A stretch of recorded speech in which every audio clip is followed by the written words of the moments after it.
Madame, monsieur, bonsoir et bienvenue sur Fréquence 2 dans votre émission La Nuit vous parle.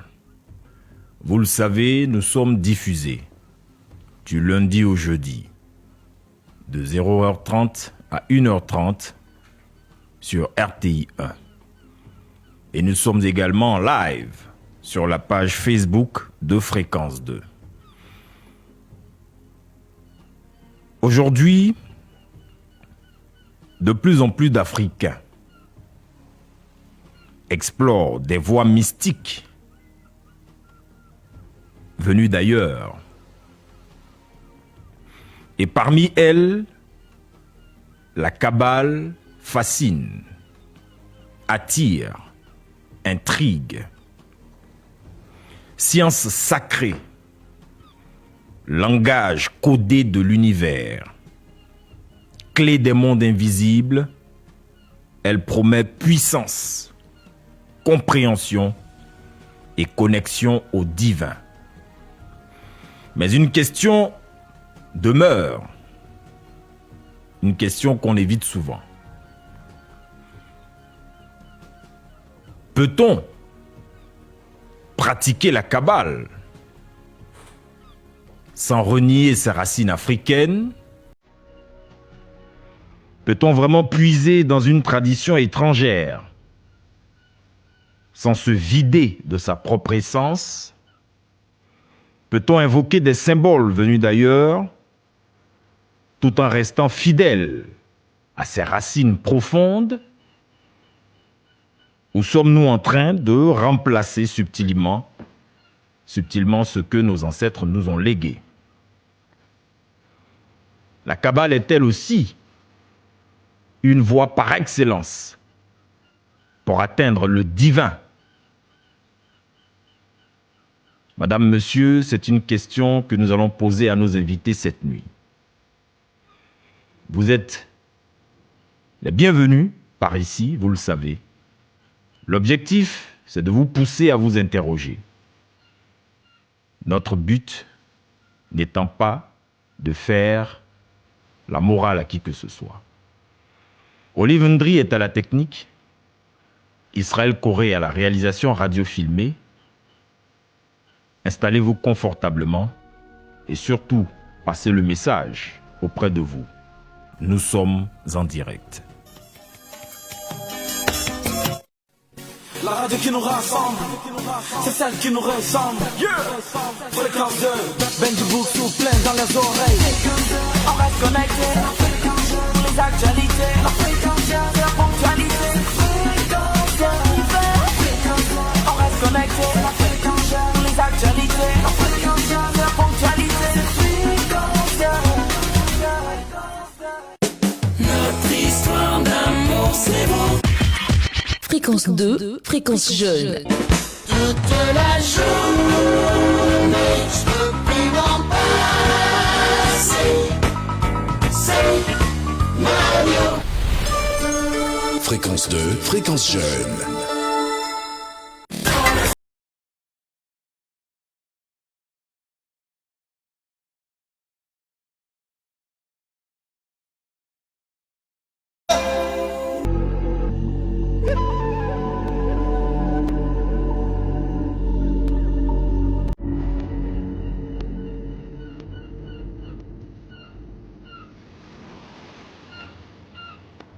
Bien, madame, monsieur, donc vous le savez ici, nous sommes dans le temple de la spiritualité, j'y arrive, et du savoir ancestral africain.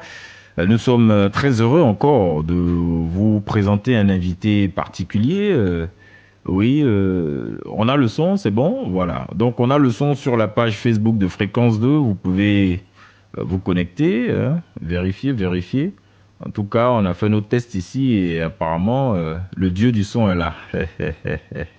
C'est vrai qu'on a de petits soucis ces temps-ci, dû à quelques manipulations, mais on fait le maximum donc, pour vous permettre de suivre cette émission en live et en direct. Alors, il est avec nous, petit-fils d'un génie. Quand je dis ça, vous souriez. originaire de Guiléiri.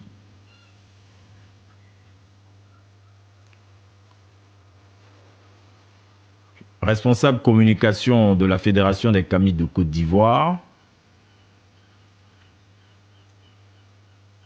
C'est également donc celui qui transforme ce temple en une université. C'est vous qui le dites. Et nous ne nous lassons pas d'échanger avec lui et de puiser donc dans son savoir. Le mystique et historien des religions, Toutankhamon Barakuta Touanga Imana est avec nous.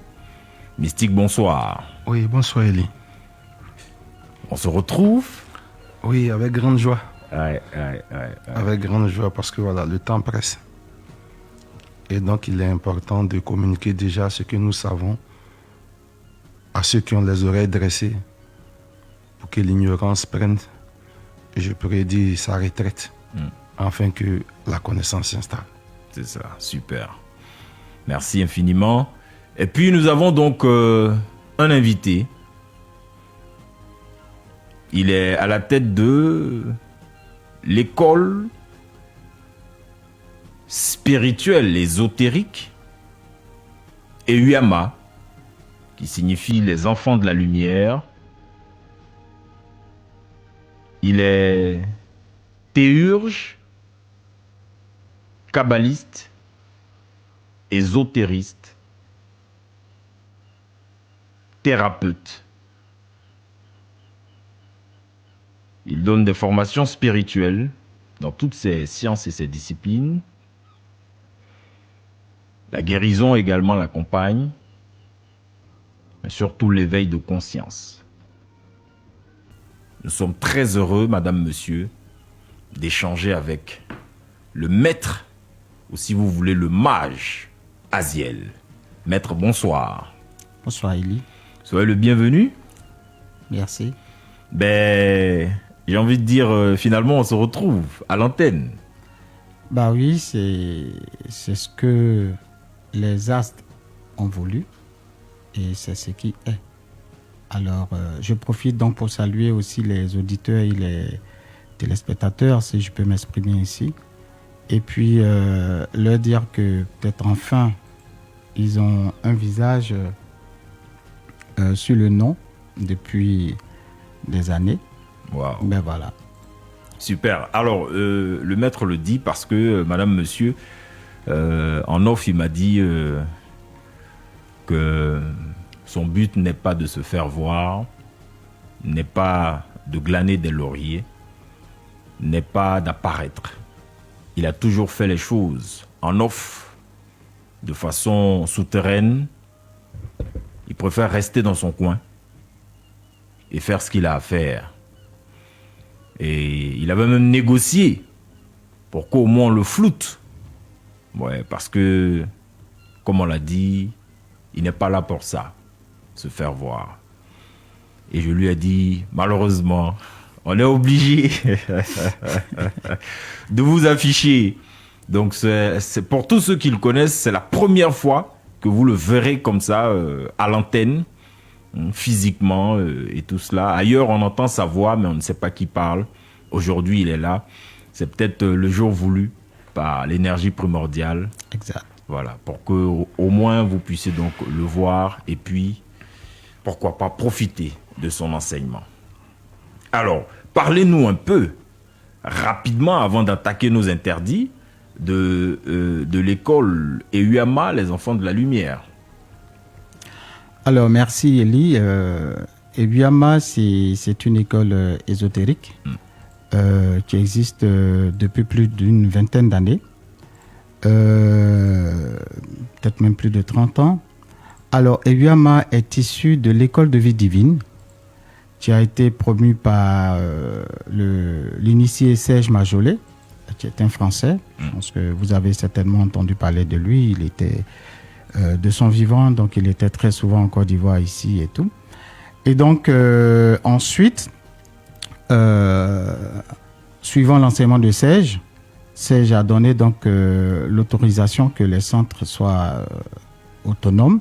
C'est ainsi que le centre Eyama, qui alors s'appelait centre Tiferet, nous avons voulu nous rapprocher de nos traditions. Donc vous allez voir que c'est quand même en lien avec le thème d'aujourd'hui. Nous rapprocher de nos traditions, nos racines. C'est pour cela que le tout premier responsable étant à Caen, nous avons donné l'équivalent du nom initial qui était le centre Tiferet, qui signifie le soleil, donc la lumière. Nous avons rapproché donc ce nom-là à notre tradition, donc ce qui donne Ebiama, les enfants de la lumière. Quel est le but que nous visons? Nous disons que le but de l'humanité, c'est de retrouver l'unité. L'unité perdue depuis la chute, qu'on pourrait appeler la chute adamique, selon les légendes qui sont différentes. Et donc, nous apporter notre contribution à ce retour vers le divin. C'est pour cela que l'école existe et nous avons une série de formations donc, qui, in fine, permettent donc à tout un chacun de retrouver sa partie divine. Donc vous comprendrez pourquoi initialement je dis que ce n'est pas nécessaire de glaner des lauriers ou d'avoir des vues ou des choses comme ça, parce que c'est pas ça le but. Le but, c'est que les gens comprennent qu'en Afrique et particulièrement en Côte d'Ivoire, il y a un enseignement ésotérique authentique, donc qui peut permettre aux gens qui sont sérieux, n'est-ce pas, d'avancer spirituellement et développer. Donc, le but n'est pas non plus d'avoir des facultés développées, non, c'est d'atteindre le divin. Et je pense que quand vous serez très proche de ce but, vous verrez que apparaître ne sera pas votre priorité. Donc voilà un peu pourquoi je vous ai fait la requête en question. Mais le but de l'école, c'est former, permettre aux personnes sérieuses vivant en Côte d'Ivoire ou ailleurs de s'engager donc, sur la voie de la recherche spirituelle. Je sais cependant que la question de la spiritualité n'a pas forcément un écho favorable vis-à-vis de nos peuples africains, subsahariens et surtout ivoiriens. Donc, c'est un risque que nous prenons parce que tout le monde veut prendre une voie, chacun est libre. Hein. Voilà, maintenant... une voie déjà large, vaste, déjà tracée. Ben, une chose est sûre, on prend comme objectif d'aller à Yamoussoukro. Vous êtes libre de marcher, vous irez à Yamoussoukro. Ça vous prendra le temps que ça prendra. Vous pouvez prendre un avion, d'autres peuvent prendre un vélo, d'autres peuvent prendre un véhicule. Même dans les véhicules, il y a différentes marques et chaque marque va à sa vitesse. Donc à un certain moment donné, une chose est sûre, chacun va arriver. Maintenant, le but que nous proposons, c'est que dans cette incarnation, donc dans cette vie, cette réalisation soit possible. Voici le challenge. Sinon, ça peut se faire en des milliers d'incarnations. La Terre est là pour attendre. Mais donc, si, comme nous, certains se fixent le challenge de réussir ce pari dans une incarnation, Eyama serait l'école idéale, à mon humble avis. C'est ça. Voilà. D'accord, c'est bien dit. Merci infiniment. Nous allons passer donc à ce qui nous attend, sacrifier à la tradition. Olivendry, c'est quand tu voudras. Les interdits. Fréquence 2, la radio jeune. La radio qui nous rassemble, c'est celle qui nous ressemble. Fréquence 2, Benji Boussou plein dans les oreilles. On reste connecté, les actualités, la fréquence, la ponctualité. On reste connecté, les actualités. Bien, nous sommes lancés et à tout seigneur, tout honneur, nous allons commencer bien sûr par l'habitué, le mystique et historien des religions, monsieur le professeur. Mystique, nous t'écoutons pour les interdits. En Afrique, il est interdit d'avoir des rapports avec une femme qui a déjà eu des rapports avec ton père. c'est synonyme de malédiction. Et malédiction grave. Je le répète, en Afrique, il est interdit d'avoir des rapports avec une fille qui a déjà eu des rapports avec ton père. Waouh. Bon, et j'ai envie de dire, dans un premier temps, ça ne sauterait pas à l'esprit de quelqu'un, sachant que le vieux est déjà passé par là, sauf si la personne n'a pas cette information. Non, les jeunes de maintenant, tu sais, ils sont trop zélés. Il a l'information, mais ce n'est pas son problème. Wow. Voilà, il a l'information, mais ce n'est pas son problème. Et donc, on a vu des jeunes filles mettre le vieux et son fils en palabre. Parce que le vieux ne veut pas laisser, le fils aussi ne veut pas laisser. Ouais. Et donc, la nouvelle génération, avec ce zèle incontrôlé, ils ont tendance à toucher tout ce qui bouge. Alors que ce n'est pas tout ce qui est mangeable qu'on mange à tout moment. Est-ce que dans cet interdit, on peut inclure les oncles, les tantes, c'est-à-dire un jeune homme qui a déjà eu un rapport avec la sœur de votre mère, ben vous, la jeune fille, vous ne devez plus avoir des rapports avec ce dernier-là. Bon, là, ça dépend maintenant ça dépend maintenant des ethnies. Parce qu'il y a certaines ethnies où, par exemple, quand le frère décède et que la femme est là, on remarie la femme à un parent dans la famille. C'est ça. Voilà, c'est pourquoi je n'ai pas étendu. L'interdit. J'ai spécifié ça sur le père. Parce que là, partout, c'est la même sanction.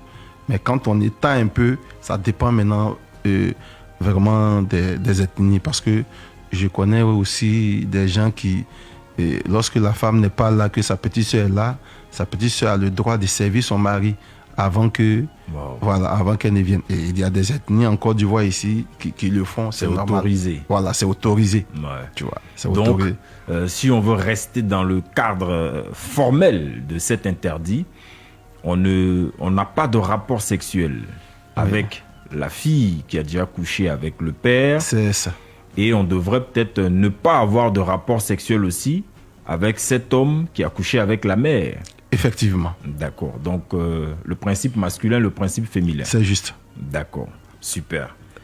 Merci infiniment, Mystique. Ouais, il y a beaucoup de choses qu'il faut savoir. Et savoir marcher sur la terre, c'est important pour ne pas raccourcir ses jours.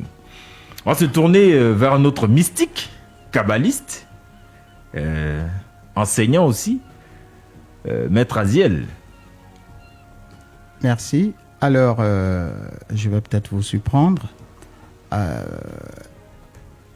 La déontologie donc, de l'ésotérisme requiert que, ayant pour but de libérer accorder ce qu'on appelle la liberté d'esprit à chaque âme, nous, dans notre conception, il y a ce qu'on appelle les totems, mais les totems sont liés aux groupes sociaux. Donc, étant à l'antenne, je ne peux pas me permettre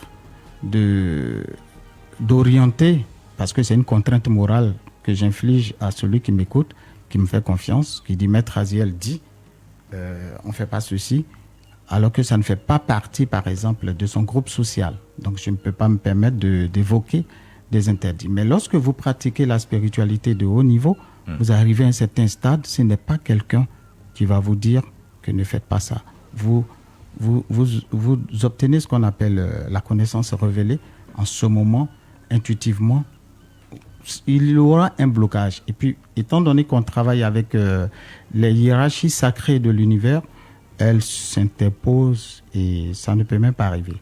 Le risque même que ça arrive devient quasi nul. Donc, acceptez, permettez, chers auditeurs, peut-être que vous auriez aimé que je vous donne un chapelet d'interdit, mais voilà, la réalité c'est ça. Donc, quand vous commenciez votre parcours spirituel, vous n'aviez pas d'interdit, vous pouviez tout faire. mes interdits étaient liés aux religions ou à la religion à laquelle j'appartenais à cette époque-là.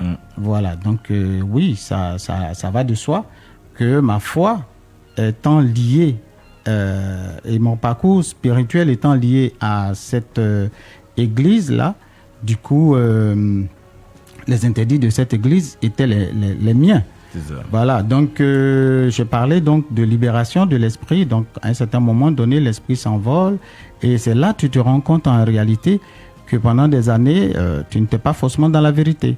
Mais comme Blaise Pascal le dit, vérité en deçà des Pyrénées, erreur au-delà. Donc à une certaine époque, c'était une vérité. Voilà. Mais à une autre époque, tu te rends compte que c'est pas valable. Donc c'est pas une vérité universelle. C'est ça. Ok. Mais bon. Chacun est libre de suivre son chemin selon le canevas dans lequel il se retrouve et il se sent à l'aise. D'accord, Voilà. c'est bien dit. Merci infiniment. Donc, madame, monsieur, vous avez perçu l'essentiel. Nous allons basculer vers le grand portail. C'est là que nous abordons le thème de la nuit. Les 4 à 7 d'Aziz 47.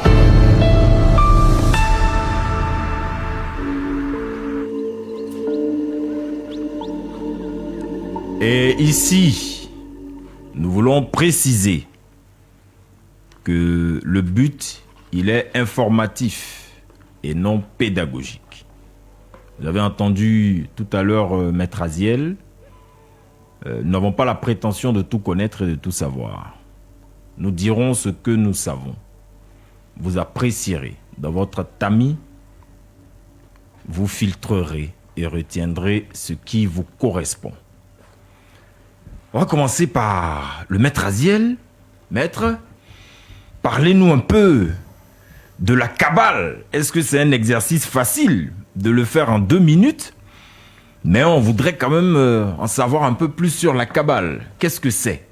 Ce terme est très, très, très couru, très populaire, mais beaucoup n'en savent pas grand-chose. Vous savez, on a peut-être la chance ou la malchance de s'exprimer en français, qui n'est pas une langue locale, donc africaine, ok, qui est déjà importée. Aussi, je voudrais dire aux auditeurs, aux téléspectateurs, tant pour moi, que lorsque vous êtes avec un Français d'origine française, donc un Français de souche, et quelqu'un qui vient d'un autre pays, qui n'a pas étudié le français du tout, donc les règles grammaticales, il ne les connaît pas, mais qui s'exprime en français ou qui se débrouille pour s'exprimer en français. Celui qui a fait donc une formation, qui a étudié les lettres, qui s'est formé les syllabes, les mots, ainsi de suite, il verra tout de suite dans le langage de l'autre les quelques incohérences et tout. Je reviens donc à la Kabbale. Quand on n'a pas pratiqué la chose réellement jusqu'à un certain stade, on pourrait tout de suite la taguer de tous les noms. Cela dit, je voudrais très en français terre à terre, si je peux m'exprimer ainsi, dire que la Kabbale, ce n'est rien d'autre que la science des sons, la science des lettres. Vous comprenez? Voilà. Et quand on dit lettres, mesdames, messieurs, faisons attention quand je dis son. Voilà. Lorsque je parle, c'est un ensemble de lettres que je débite.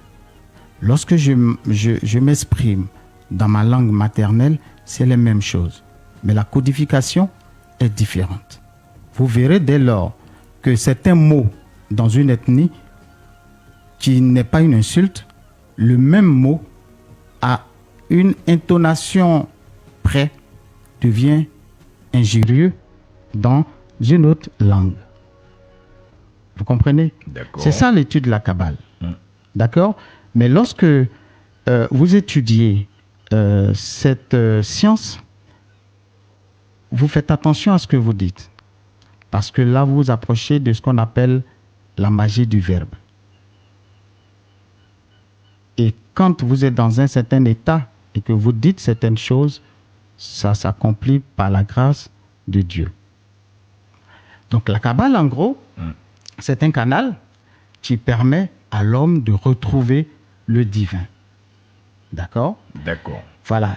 Et son caractère, ça je voudrais le préciser, par rapport donc au contexte qui nous réunit, qui parle de renier les racines africaines. La Kabbale est tellement universelle que la lier au seul espace africain, ce serait déjà prouver qu'on ne sait pas de quoi, on ne maîtrise pas la science, cette science en réalité. Vous comprenez?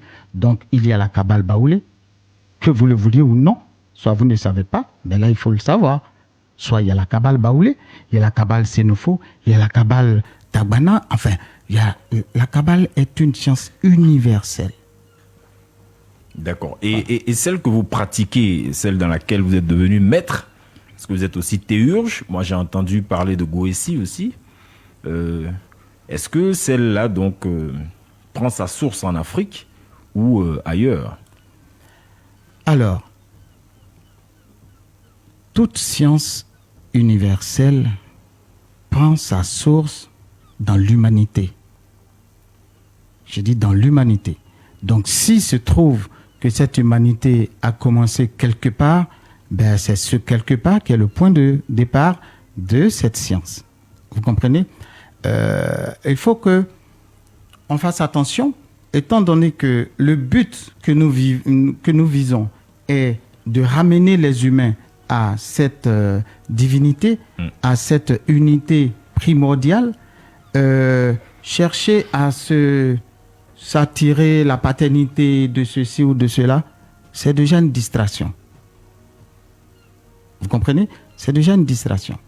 Mais on s'en rend peut-être pas compte, parce qu'on pourrait être dans l'euphorie de vouloir avoir, je veux dire, ce serait très beau de voir des Africains se revendiquer une appartenance à ceci ou à cela. C'est louable.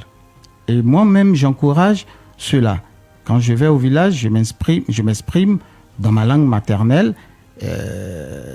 Ça surprend que tu dises des choses, voilà, parce que tu as tellement duré à l'étranger qu'on ne peut pas t'imaginer t'exprimer autant. Mais la chose, elle est universelle.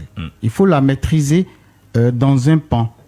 Après, vous pouvez me dire pourquoi peut-être, parce que vous l'avez dit dans votre introduction, pourquoi l'avoir délaissé où il y a des sciences africaines. Et bon, on va d'abord sur un sujet occidental, étranger, et puis on revient à la source. Je dois vous dire, et pareil à tous les auditeurs, parce que c'est bon aussi à savoir, les Pythagores sont venus en Afrique dans les temples égyptiens. Ils ont passé plus d'un quart de siècle à étudier certaines sciences. À cette époque, l'écriture s'appelait hiéroglyphe. Donc, ils exportent, ils codifient et ils créent de nouvelles langues, donc de nouvelles pratiques. Pendant ce temps, nos hiéroglyphes, on n'a pas su transmettre de génération en génération. Donc, nous perdons quelque chose. Vous suivez bien ma logique.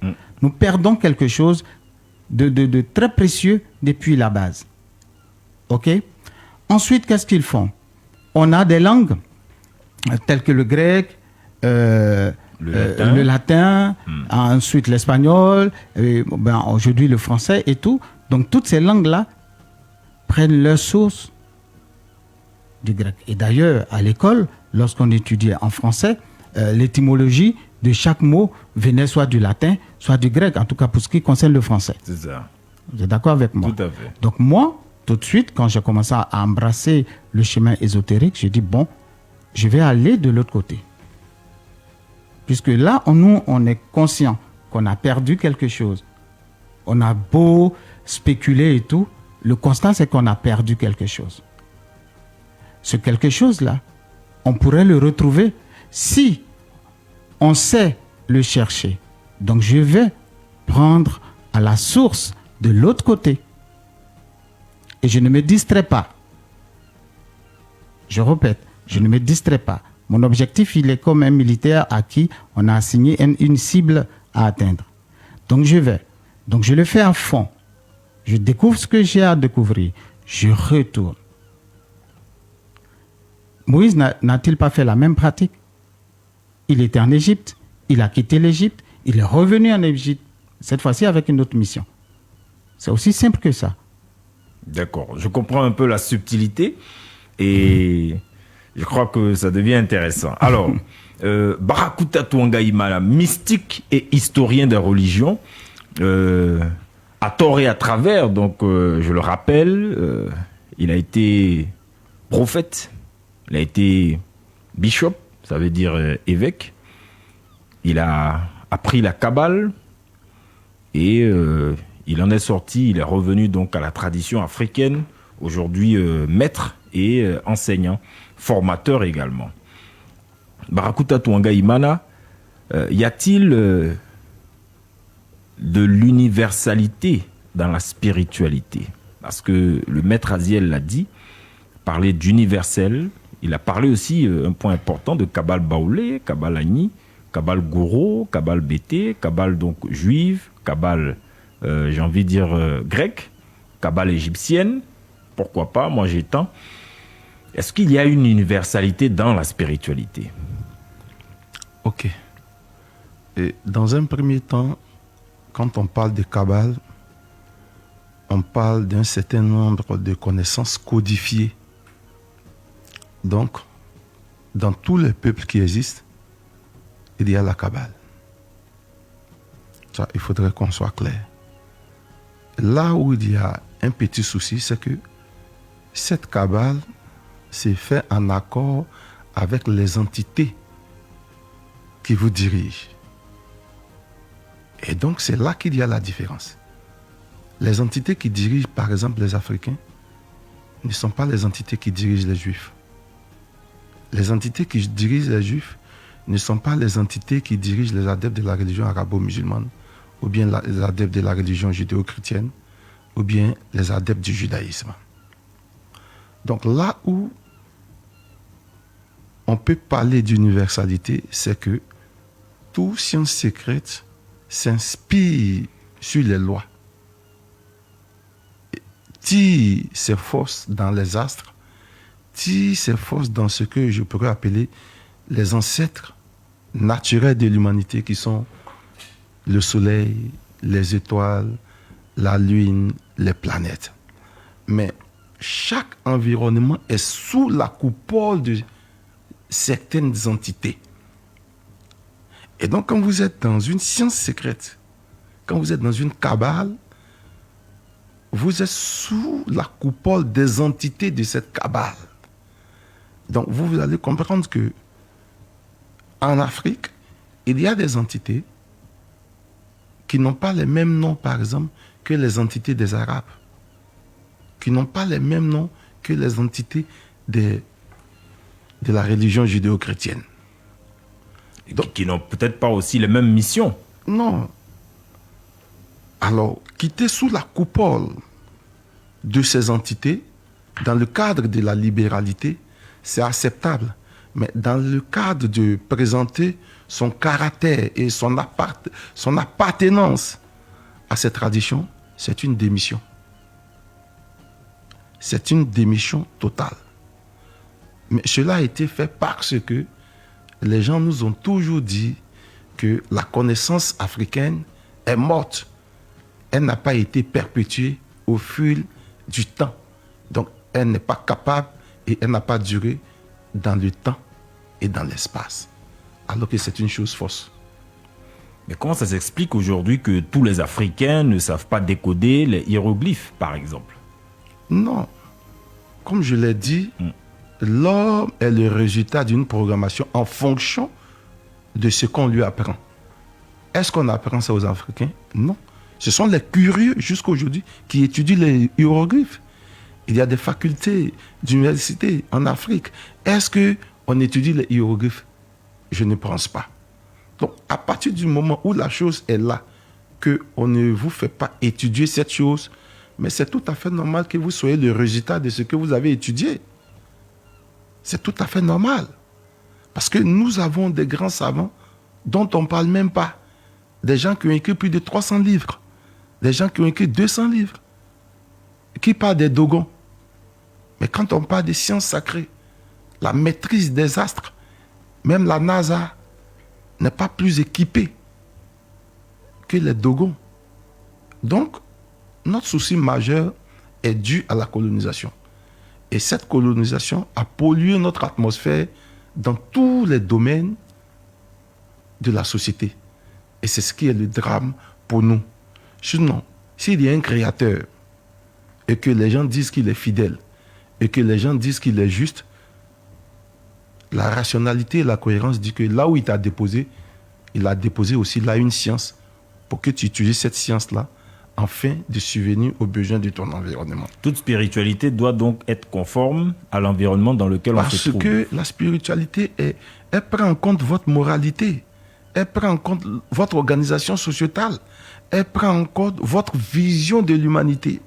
Alors que nous n'avons pas la même vision de l'humanité. Ça, c'est clair. C'est pourquoi nous n'avons pas la même moralité. C'est pourquoi nous n'avons pas les mêmes lois.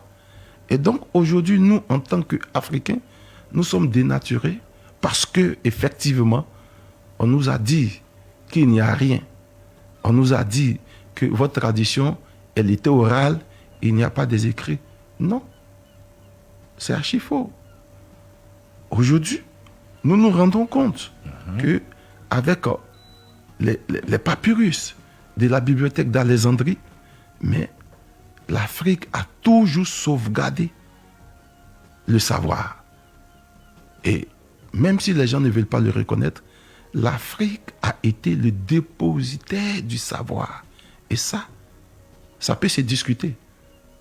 Mais personne ne peut dire que le savoir n'est pas africain. Parce que tout est parti de parce que l'Afrique. quand nous sommes dans une démarche scientifique, nous parlons sur la base des preuves. Nous ne parlons pas sur la base des spéculations. Et donc nous, aujourd'hui, ce que nous disons que il n'est pas normal qu'un peuple soit sans que ce peuple n'ait ses propres méthodes. C'est pas normal.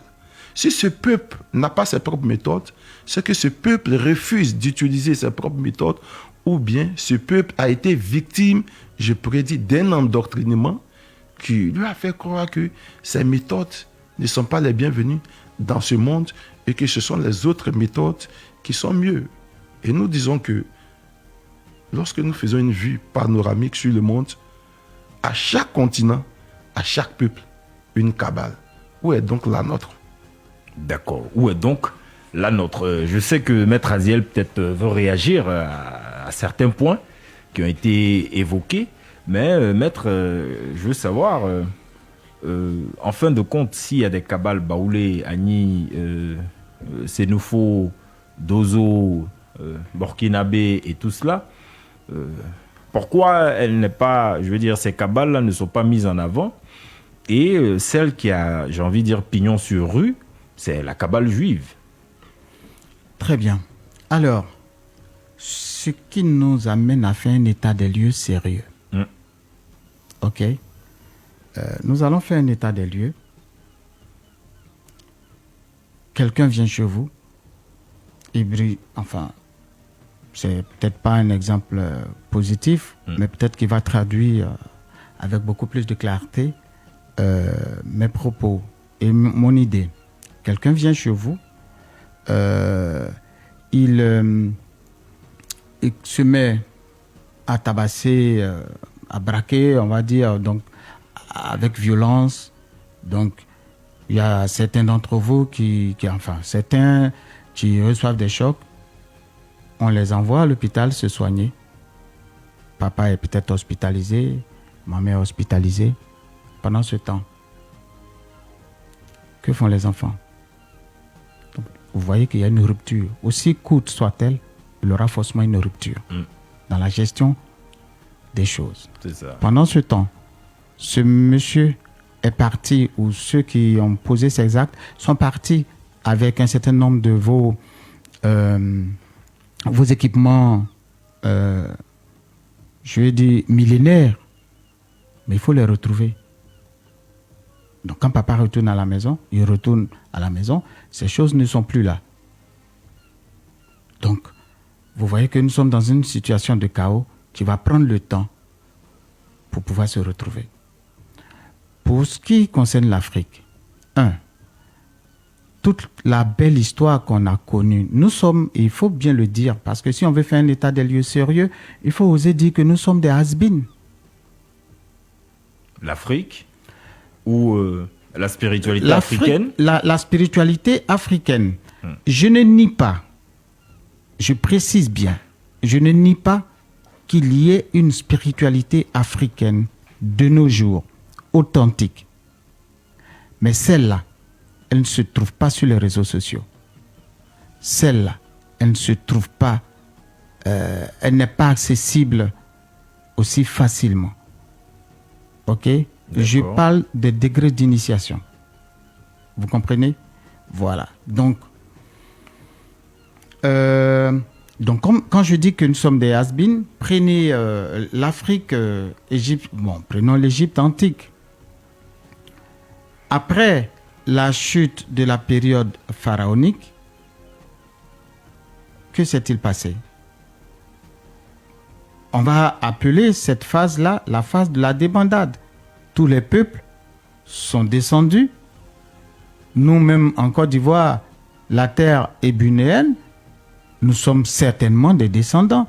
Et donc, dans chaque région de la Côte d'Ivoire, on a des pratiques qui nous permettent, nous autres qui avons eu la chance d'étudier donc cette science, on se rend compte qu'on retrouve certaines choses qu'on a étudiées.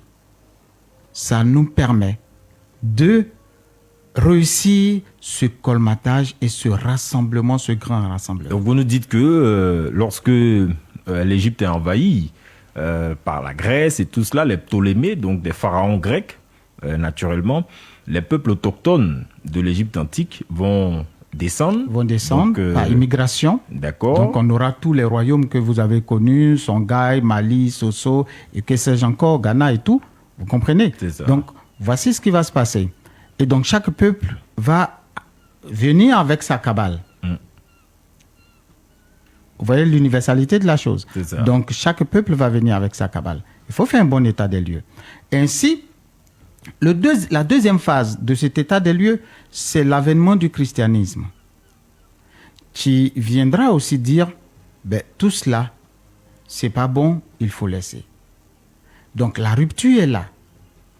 Jusqu'à quand le père reviendra à la maison constater que non, tout ça est parti et qu'il faut revenir. Pendant ce temps, les enfants ont peut-être grandi, ils ont eu d'autres... vous voyez, ils ont eu d'autres influences, chacun a suivi ils ont sa pris voie. d'autres chemins. D'accord. Vous voyez l'exemple que j'ai pris tout à l'heure. C'est ça. Voilà. Donc, aujourd'hui, le christianisme a fait son chemin, de très bons chemins, et ils peuvent continuer, il n'y a pas de problème. Mais il n'en demeure pas moins que, j'ai dit souvent à ceux qui veulent m'entendre, en Côte d'Ivoire, lorsque vous avez un baccalauréat issu ou obtenu dans une école publique et celui qui a un baccalauréat dans une école privée, est-ce qu'il y a une différence? Ça, c'est une question fondamentale. Ok. Donc, à un certain moment donné, il faut que les humains comprennent que aller à Dieu n'est pas forcément lié à rattaché à une religion donnée. Pas forcément lié aussi à la sphère géographique dans laquelle on se trouve. Non plus. C'est pour cela que je voudrais revenir sur un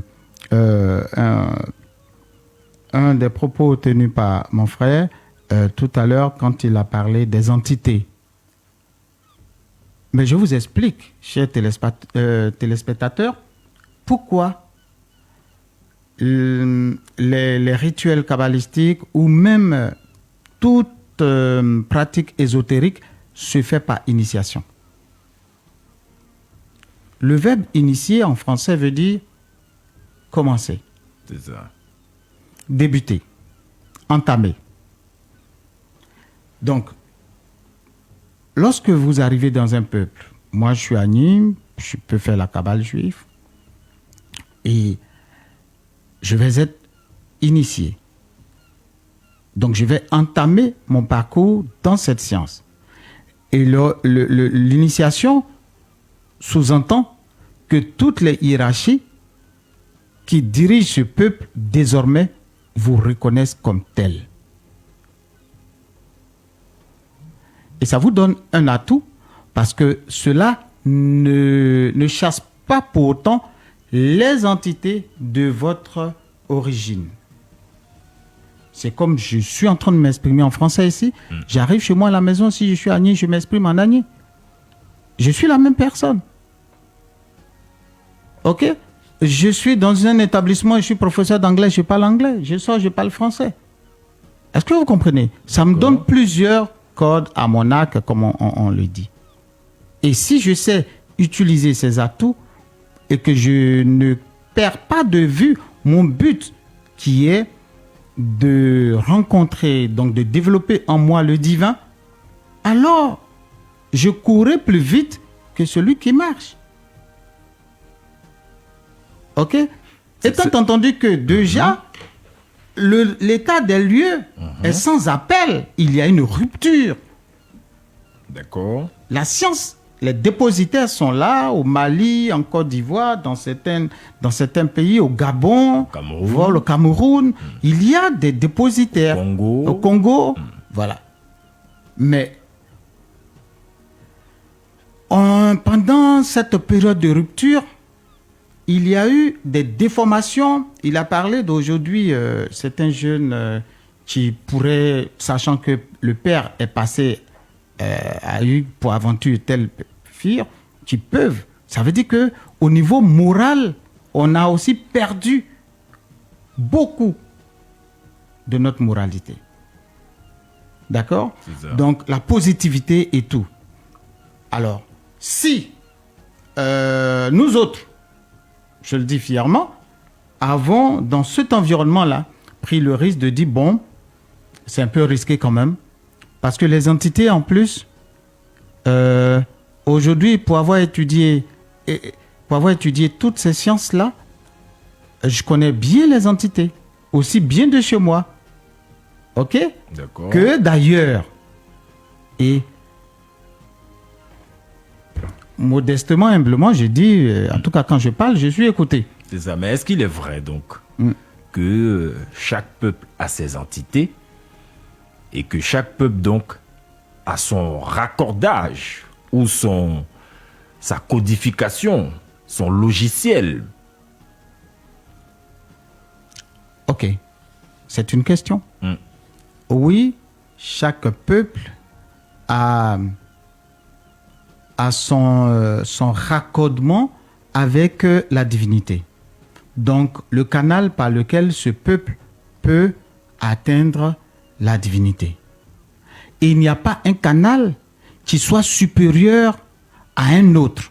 Je répète et j'insiste là-dessus. Il n'y a pas un canal, même fût-il religieux, qui soit supérieur à un autre. Là, je suis d'accord avec Imana quand il dit que il y a eu des détournements moraux, donc un lavage de cerveau et tout. Ok, ça c'est indéniable. Bon, comment comprendre que un Ivoirien part dans un environnement, il a des difficultés et qu'on lui dise que c'est son père qui est à la base ou c'est sa mère qui l'a engendré qui est à la base et il croit. Quand même. Si c'est avéré. Non, attendez. Ou ça ne On peut est dans une jamais être dimension, ainsi. moi je suis dans une dimension où ça je ne vais pas entendre en Ça fait. ne peut jamais être ainsi. Je ne qu'un dis pas que père- ça ne peut pas être ainsi. On a des meurtres qui ont eu lieu, on n'a pas besoin de passer par sorcellerie. On a des femmes, il y a eu des documentaires où on a vu des femmes commettre des meurtres sur leurs épouses, sur leurs enfants et tout et tout. Ça dépend des contextes, ça dépend de l'état psychologique de ces personnes et tout. Je veux juste qu'on comprenne. Et c'est là l'importance de la haute spiritualité. Comprendre que si on est convaincu qu'il y a un Dieu qui est amour et que ce Dieu nous permet d'aimer l'autre, je conçois difficilement que ma mère qui m'a engendré soit aujourd'hui celle qui veut me tuer. C'est ça. Ok, cela pourrait être possible. Mais ça dépend de moi de croire et de modifier mes rapports avec ma mère ou de ne pas croire et garder l'amour que j'ai pour ma mère. Mes chers amis, je vais vous dire une chose, je vais vous révéler une chose. Dès l'instant où vous apprenez ces choses et que cela modifie foncièrement votre caractère, votre comportement vis-à-vis de la personne, vous venez d'ouvrir la porte. Donc même si votre mère n'était même pas en train de chercher à vous nuire et que n'importe qui sur la terre cherchait plutôt à vous nuire, peut-être pour une question de poste, peut-être pour une question de jalousie ou enfin trouver les justifs qui vous conviennent, ça va marcher. Ça va marcher. D'accord. Parce que vous venez de modifier votre état intérieur. Exactement. Et c'est là, nous, notre formation qu'on vous donne vous permet de rester ferme ou étanche, où il n'y a pas de lézard qui puisse s'infiltrer dans votre système. C'est pas possible. Exactement. Tout est hermétique. Super. Voilà. D'accord. Barakuta Tuanga Imana, on va sortir par là. Donc, on a 2 minutes. Le maître Aziel a dit quelque chose d'important. Aucun canal n'est supérieur à un autre pour accéder à la divinité. Donc, aucun logiciel ne peut prétendre être supérieur à un autre dans le cheminement pour atteindre la divinité. Je pense que ça, c'est quelque chose que je dis toujours. C'est pourquoi j'ai décidé de ne plus faire des débats inutiles.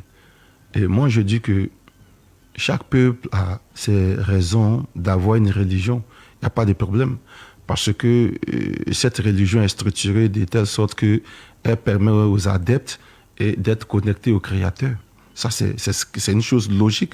Mais le problème vient à partir du moment où les gens ont l'habitude de dire en dehors de nous, il n'y a point de vérité. Et là, excuse-moi, mais quand je vois des personnes âgées dire ce genre de choses, je trouve que sur le plan intellectuel et sur le plan spirituel, ils sont encore des enfants. Aucune technique ou bien aucun protocole spirituel n'est supérieur à un autre. Et c'est là qu'il y a le problème. Et quand les gens viennent nous dire que le protocole africain n'a pas de sens, le protocole africain est diabolique, est satanique, et ça dit que c'est une propagande qui a été faite depuis belle lurette. Et du coup, c'est resté gravé dans l'esprit des gens. Tu es libre d'être chrétien, tu es libre d'être musulman, tu es libre d'être kabbaliste. Il n'y a pas de problème parce que chacun choisit sa voie pour atteindre la divinité suprême. Mais venez dire que nous sommes les seuls. En dehors de nous, nous avons le vrai Dieu. En dehors de nous, il n'y a pas de Dieu. Je pense que cela relève de l'ordre de l'imaturisme. Ouais. D'accord. Bon. Cela relève de l'ordre de l'immaturité, dire qu'en dehors de nous, il n'y a point de Dieu, il n'y a point de salut. D'accord, ça c'est Barakuta Tuanga Imana qui le dit, il est mystique et historien des religions. Je rappelle que nous sommes avec 2 grosses pointures, la spiritualité. Et madame, monsieur, j'espère que vous prenez un grand plaisir. Nous allons refermer la première heure et revenir pour la dernière, la deuxième. La radio qui nous rassemble, c'est celle qui nous ressemble. Fréquence 2, Benji Boussou plein dans les oreilles. On reste connecté, les actualités, la ponctualité. On reste connecté, les actualités, la ponctualité. Notre histoire d'amour, c'est vous. Fréquence 2, fréquence jeune. Toute la journée, j'oublie mon passé. C'est Mario. Fréquence 2, fréquence jeune.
Oui, s'il y a des questions, il n'y a pas de souci.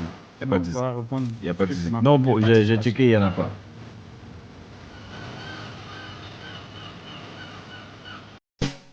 La radio qui nous rassemble, c'est celle qui nous ressemble. Fréquence 2, Benji Book souffle dans les oreilles. On reste connecté. Madame, monsieur, nous sommes à la 2e heure de votre émission La Nuit vous parle. Je vais reprendre ça pour nos amis donc en live, oui, parce que comme vous m'entendez à la radio, tant que je ne me vois pas à l'écran là, nos amis donc du live ne nous entendent pas. Donc voilà, nous sommes à la 2e heure de votre émission La Nuit vous parle sur Fréquence 2. Et vous le savez, ici on parle de spiritualité et de tradition ancestrale africaine, savoir ancestral africain bien sûr. La spiritualité étant vaste, Dieu étant les racines, le tronc étant les voies d'accès à Dieu et les feuilles étant donc tous les humains qui sont sur la terre. Voilà. Donc naturellement, madame, monsieur, il y a plusieurs protocoles, plusieurs voies d'accès, on l'a dit ici.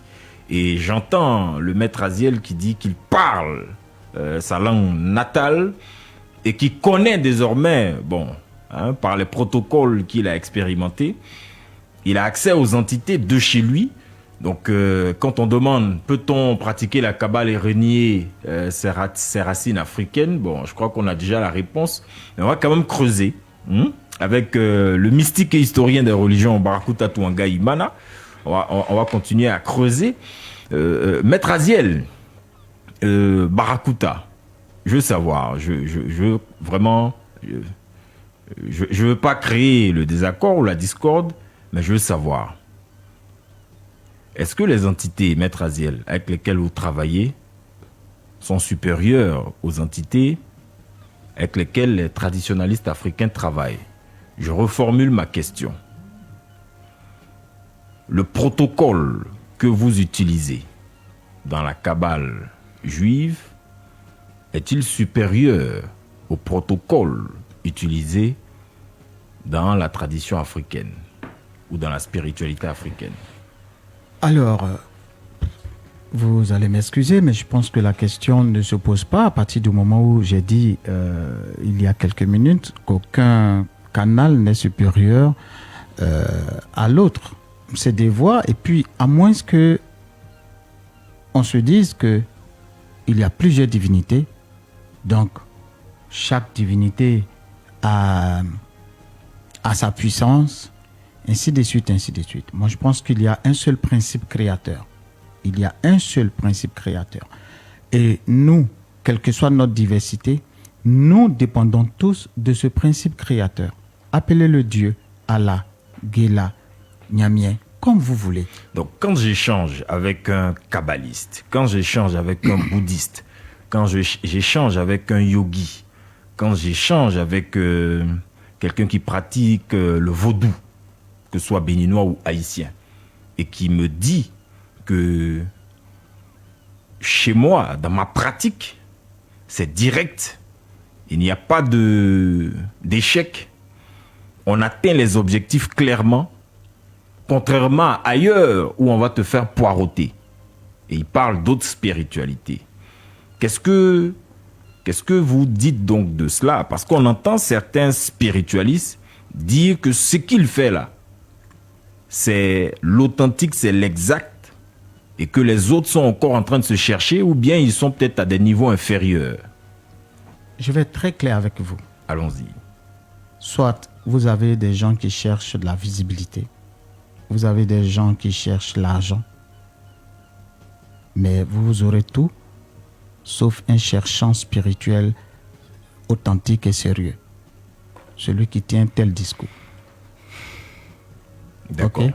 Voilà. Je le dis, je le répète, parce qu'en réalité, quand on approche de la divinité, il y a ce qu'on appelle la sagesse. Et cette sagesse-là, ça ne se négocie pas. Lorsque vous l'approchez ou bien vous l'avez, ça se caractérise. C'est pour cela qu'on parle de Kabbale. La Kabbale, c'est la science du verbe.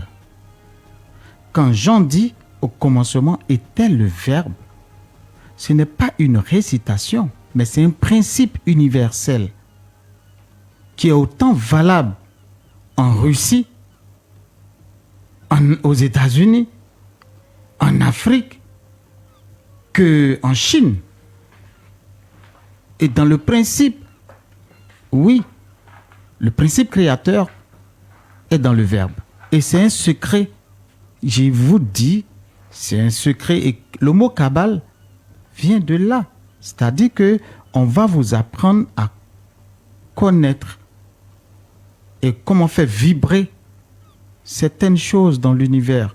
Maintenant, quand tu as réussi à le faire, tu ne viens pas dire que ta science est supérieure aux autres. Moi, j'ai plus de 25 ans de pratique. Il y a combien qui l'ont fait? Peut-être que c'est rien par rapport à d'autres aussi qui ont fait une quarantaine, une cinquantaine d'années de pratique. Donc, je ne me compare à personne. Est-ce que vous êtes arrivé? Oui. Est-ce que moi, je suis arrivé? Oui. OK. Mais si oui, nous sommes arrivés, nous devons parler le même langage. Ce n'est pas une question de je cherche des disciples ou bien j'ai des disciples ou bien machin. Non, ce n'est pas de ça qu'il s'agit. Et c'est pour cela qu'on ne prospère pas en Afrique encore. Et vous comprendrez pourquoi nous autres, sommes sortis, excusez-moi, pour aller apprendre la codification. Un type de codification, n'importe lequel, mais un type de codification. Je ne suis pas que kabbaliste. J'ai fait du yoga à un certain moment donné de ma vie. Mais c'était pour comprendre quelque chose. Quand je l'ai compris, bon, j'ai dit, OK, je poursuis mon chemin. Est-ce que vous voyez? C'est ça. Voilà. Et donc, lorsqu'on a compris ces choses-là, on a un langage qui est différent. Il faut qu'on fasse attention, qu'on sache déceler le vrai de l'ivraie. Le vrai de l'ivraie. On ne réussira pas à remonter l'Afrique. Et si je me permets de passer à la télé ou machin, c'est pour que les gens sachent qu'il y a des écoles qui peuvent former, et au lieu d'avoir peur du mot mystique, quand on dit oui, Immanuel est mystique, bon, ça tremble, ou bien bon, on le voit en chien défaillance, bon, ça ne mènera nulle part. D'accord. Parce que dans le poro, on fait des initiations. Dans le vaudou, on fait des initiations. Partout, on fait des initiations. Mais à partir du moment où quelqu'un dit que lui, pour lui, est le plus direct, soit il a avancé dans sa science, mais autant dire que moi, je suis avancé dans ma science, ça ne veut pas dire que ma science est supérieure à la vôtre. D'accord. Je vais poser la même question à Barakuta Twangaimana, mystique, historien des religions. On entend, on le voit sur les réseaux sociaux et dans quelques recherches, il y en a qui disent que vous êtes au bon endroit lorsque vous êtes chez moi. Il y en a qui n'ont pas le niveau, ou il y a d'autres sciences qui vont vous faire traîner. Mais chez nous ou chez moi, quand vous venez, c'est clair, c'est net, c'est limpide et on vous fait accéder aux dimensions supérieures. Et les gens le promeuvent. Quel regard porte Barakuta sur ces affirmations et cette posture? Et d'abord, dans un premier aspect, ce que vous venez de dire, et si nous mettons ça dans le cadre de la religion, vous devez comprendre que chaque guide religieux fait l'éloge de sa structure. Parce qu'ici, nous sommes en mode marketing. Et le marketing, il faut te valoriser, il faut vendre ton église, il faut vendre ta personnalité. Il y a des traditionalistes, il y a des yogis, il y a des bouddhistes, il y a des vaudouisants, des bruitistes qui le disent aussi. Quand on arrive chez nous, c'est pratiquement pareil. Il y a certaines personnes qui vantent les sciences. Vous savez, nous n'avons pas la même sagesse, nous n'avons pas la même éducation. Donc cela dépend du maître qui est au-devant de toi. Si c'est quelqu'un qui lui-même aime faire ses éloges, mais c'est tout à fait normal que tous ceux qui viennent y fassent ses éloges. Ça fait partie de sa méthode de travail. Si tu tombes sur une autre personne qui, lui, n'aime pas faire ses éloges, il te fait juste ce qu'il a à te faire, et puis voilà. Il ne dit rien d'autre. Donc, c'est une histoire de personnalité, c'est une histoire d'éducation. Et dans toutes les communautés, et dans toutes les sciences, pratiquement, vous allez trouver ces genres de personnes. Vous trouverez des gens qui sont concentrés sur ce qu'ils font sans se vanter. vous venez les voir, ils font ce qu'ils ont à faire simplement. Et vous trouverez aussi d'autres qui, et dès que vous arrivez, ils vous diront que là où vous êtes, c'est le terminus. Eux, ils sont à un certain niveau et donc vous n'avez pas à craindre. C'est comme ça, c'est comme ça. Tant qu'il y a vie, et ces genres de choses-là existeront. Ça fait partie du monde de la vie. Ça fait partie du monde. Voilà, ça fait partie Un peu du comme monde. le lion qui est le prédateur. Lorsqu'il se positionne, il fait entendre à tous les animaux de la forêt que je suis le roi. Et quand l'éléphant apparaît aussi, il dit qu'il est le roi. Et quand le léopard apparaît aussi, et quand le tigre, et quand la biche ou la gazelle apparaît, il dit que je suis la plus belle, et ainsi de suite. Tout ça fait partie de la vie. Ça fait partie de la vie. Et même quand on rabat ça sur les religions, chaque religion dit qu'elle est la meilleure et qu'elle a le vrai Dieu. C'est ça. Voilà, chaque religion dit qu'elle est la meilleure. Donc nous sommes dans une procédure de marketing. Nous, particulièrement, et ce qui nous attriste, c'est un constat clair. Pourquoi l'Afrique de maintenant n'est pas considérée comme étant une Afrique qui a ses sciences et qui peut valoriser ces sciences-là. Parce que dans la pensée collective, nous n'avons pas su garder nos secrets. Nous sommes désorganisés, nous sommes désorientés. Comme certains pasteurs pouvaient dire, et si quelqu'un est venu entre un Dieu vainqueur et un Dieu vaincu qu'il faut suivre, bon, ça rentre aussi dans l'ordre de la bassesse intellectuelle. On laisse ça de côté. Le problème de fond ici, c'est que il faudrait que les gens aient le courage de restaurer ce que nous avons conçu, qui n'est pas perdu dans le temps, mais tout simplement qui est ignoré par le système qui nous dirige. Parce que les gens veulent, que les gens ne veulent pas, il faut toujours dénaturer, diaboliser et même cacher ce qui est purement africain. Alors que ce soit toutes les sciences ésotériques, que ce soit toutes les religions, elles sont nées quelque part. Et là où elles sont nées, elles ont été structurées en fonction de là où elles sont nées. C'est-à-dire que vous n'allez pas prendre une science ésotérique, par exemple asiatique, où ils vont appeler Gédégbé. Ce n'est pas possible. Ils vont appeler une entité que eux ils connaissent là-bas, mais que vous ne connaissez pas ici. Et donc ça nous affaiblit. C'est pourquoi nous disons que ce qui a été longtemps, qui est resté caché dans les limbes de l'histoire, il faudrait que nous remettions ça sur la table.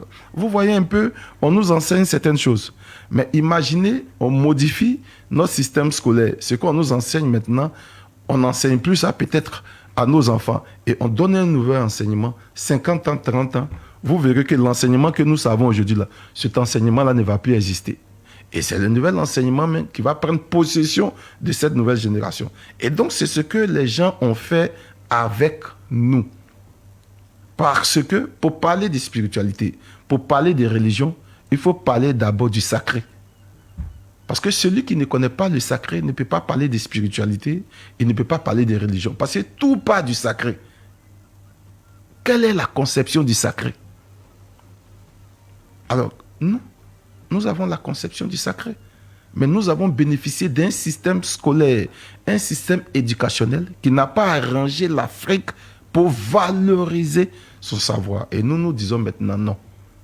Il faut valoriser ce savoir-là. D'accord. Alors, Maître Aziel, je veux savoir, les hiérarchies spirituelles africaines, c'est aussi la question d'un internaute. Les hiérarchies spirituelles africaines, donc les ancêtres, les génies, les forces naturelles, sont-elles traduisibles dans la logique kabbaliste? Oui. Alors, je vais faire simple. Nous sommes quand aujourd'hui? Mardi 5 mai 2026. Très bien. Je m'adresse aussi bien à nous qui sommes ici qu'à tous ceux qui nous écoutent, où qu'ils soient. Aujourd'hui est un mardi, n'est-ce pas? Elie, d'accord. Dans votre ethnie, comment se dit le mardi? Pardon. Ça là. Donc vous voyez qu'en fait, le problème ne vient pas de la France, le problème ne vient pas du colon. Le problème vient de nous. C'est ça. Est-ce que vous comprenez? C'est ça. Voilà. Moi, je veux que tout le monde comprenne ainsi bien celui qui a posé la question, que quand vous vous levez le matin, que vous regardez dans le ciel, rien ne vous dit que demain s'appelle mercredi. Vous n'avez aucun signe, aucun, absolument aucun, qui vous assure que demain est mercredi. OK? Cependant, tout le monde, à commencer par les instituteurs, dans les classes, ils vont écrire au tableau, mercredi 6 mai 2026. Les enseignants feront autant, du primaire, du préscolaire jusqu'à l'université. Est-ce qu'on est d'accord?